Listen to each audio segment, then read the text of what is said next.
these people, they went to they checked in to the hotel, and then they went to dinner, and they seemed cool and all, and then they got in a fight at dinner, and they came back, and the dude came back alone, and he told the guy at the front desk, he's like, "Yo, give me another hotel room.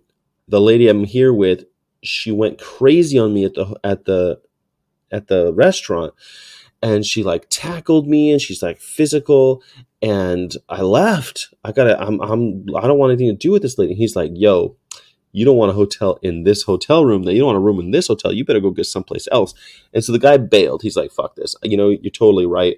But there's lots of witnesses at the restaurant that saw me get attacked by this lady I was with. So I don't care. Call the cops if you want, but I'm out. So he leaves. Then he's from Boston, by the way. He's talking like, "Yo, this is wicked retarded. This lady, she comes, she hurt me, man. Oh, how you like them apples?" Anyway, he's talking like that. And he leaves. Then the cops show up. And they're like, "Yeah, so there's a tenant here, someone who came, a guest of your hotel, and we're taking her. She's not coming back tonight. She's going to jail. And I know that there's a dog here, so we need to send someone to go get the dog. And just so you know, her car is going to be here. We're leaving the car here, and so we'll see tomorrow. She'll come back tomorrow."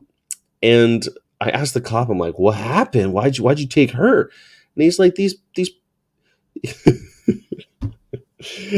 he's like, these drunk bitches always want to put their hands on a police officer." I'm like, "Oh my God, I know."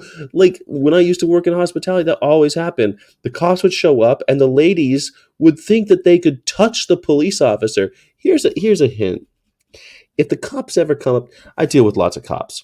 If the cops deal with you, leave them alone. Like, don't touch them, all right? Whatever you do, do not touch a cop. Don't touch them.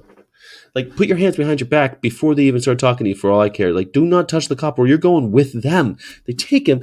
So here's where I'm going with this. These goddamn dogs in hotels just got to stop. Stop bringing your dogs to hotels. Board your dog, or stay home. Don't come out with the dog. Don't bring. Why do I have to suffer because you're an idiot who has a dog? This dog was barking and barking and barking, and the dog would not stop barking because they're gone. And so then animal control had to come and take the animal. And then it was so funny because the cops got the bed, and the lady who came to handle the dog, she came, and she's like, "All right, sweetie, come on." And it's a poor little the dog's so cute. Dog's got nothing to do with this. Dogs. Why the hell is a dog in the hotel? I'll tell you what, guys, gentlemen, if you're gonna go on a vacation with a woman that you don't know very well, and she's like, "I'm gonna bring my dog with us," and the dog's gonna stay in the hotel, say no. Just don't do it. Why? No, it's not worth it. It's not worth it. Board the dog or break up with the girl. Those are the options. I'm so sick of dogs in hotels. They used to not let dogs in hotels. Now every dog's a service animal. Every dog's a slave animal. Every dog is, "Oh, I can't let him go. I can't." Dude, if you can't be away from a dog ever, you have bigger issues. Go to see therapy. The dog is not your therapist. "I need the emotional support from a dog." The dog's got nothing to do with that. The dog is not equipped. The dog did not go to college to get a degree in supporting you emotionally. Stop with the whole "dogs are my emotional spirit animal." Oh my God. It's so bad. Anyway, so now the dog's in jail too. So the dog didn't do anything, but the dog's in jail too. But now at least I don't hear a dog barking all night. So I guess that's good. I'm so sick of people using dogs as slaves. Stop using dogs as slaves. And we're all in on it. We're all part of this. Like, "Oh yeah, bring your slave to the hotel." Like, it's a problem to bring dogs to hotels. They don't belong here. They don't. The dog. They're all. But he's so well behaved at home. At home, he's well behaved because you've enslaved him there. Now you're taking him out of his environment and he doesn't know what to do. And the second he starts acting like a dog, you call him a bad dog. It's not fair. It's not fair for a dog to act like a dog and you call him a bad dog. God damn it. What have we done? What have we done? Bring your slave to work day. Yeah, the poor baby dog is an innocent bystander, but that's what all dogs are, poor innocent bystanders. All dogs are poor innocent bystanders that had nothing to do with all of our shit. And what do? We experiment on them. We use them as emotional support creatures, therapists. We lock them. We use them as gun dogs, hunting slaves, service animals, all that stuff. There's nothing. The dog is an innocent bystander. They're just the descendants from some nice wolves. There were a couple wolves that were nice to humans once upon a time, and we turned them into dogs. That's what you get for being nice to humans. If you're nice to humans, let that be a dog serves as a reminder to all wild animals to steer clear of humanity. If you are too nice to a human, what do you think happened to the cow? That was just a big animal that was kind of nice to humans. And so we kept breeding them. Oh, we like it. They're nice. They're easy to kill. So let's breed them to be nicer and easier to kill. Chickens, the same thing. Oh, they're harmless. Let's make them more harmless. Let's breed them to be harmless. Don't be nice to. You want to know why wild animals are afraid of humanity? It's because they've seen what we've done to the wolves.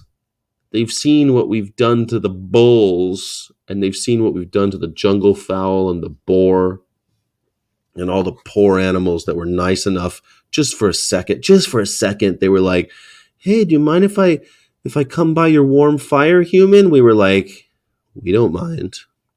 We don't mind at all." But a couple hundred years, all of your descendants, every animal that springs from your loin will be enslaved. But yeah, come on by the fire. Come by the fire. We're the devil. Those animals made a deal with us, so we exact our revenge on them. It's disgusting. Imagine the mega tonnage of dog shit produced annually. That is a real problem. Yeah, you know where it goes? Straight into the ocean. I agree. Taking dogs everywhere is good for the owners, not for the dogs. It's very stressful for them. It's horrible for them, and they're owners. That's why they do it. That's why they do it. Maybe we'll see a movement called animals and humans going their own way at some point. It's like MGTOW, except it's actually beneficial. Just showed you Facebook Live on my phone to Pauline O'Reilly, the Green Party sending in the Irish government. That's pretty nice. Good day. Top of the morning to you. I happened to be sitting on the next table. She was having lunch in a vegan restaurant called Greens and Company. That's wonderful. Pauline O'Reilly. There we go, all the way in Galway, Ireland. Others, we got our man in Ireland. Guard security dogs make me angry. Militarized animals. There you go. More slave animals. Concept of owning dogs is weird to begin with. Owning a sentient being. Exactly. That's why I say veganism is an anti-slavery movement. Every animal you ever paid for was a slave. Every single animal that you ever paid for was the product of a rape. Every single one, without exception. Isn't that scary? If you paid for them, they were there intentionally. Yeah. Dogs aren't tools. People are LOL. People are tools. Jobbers. You jabbers.